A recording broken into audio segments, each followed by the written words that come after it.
आजचं जग हे इन्स्टाच्या रील्सचं आहे, फास्ट फूडचं आहे. आजचं हे जग 10 मिनिटाच्या होम डिलिव्हरीचं आहे. त्यामुळे आजच्या जनरेशनला सगळं काही अगदी इन्स्टंट हवं असतं.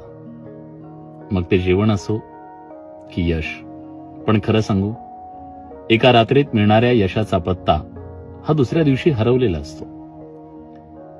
सोशल मीडियाच्या माध्यमातून एका रात्रीत व्हायरल झालेली माणसं आज असतात, पण उद्या नसतात.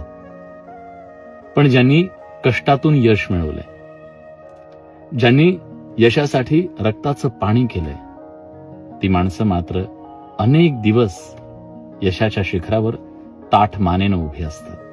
टेंट आपण 2 मिनिटात उभा करू शकतो, पण घराचा मजबूत पाया उभा करायला काही महिने लागतात. ज्यांनी संघर्षातून आयुष्य उभं केलंय, त्यांना यश मिळवणं आणि यश टिकवणं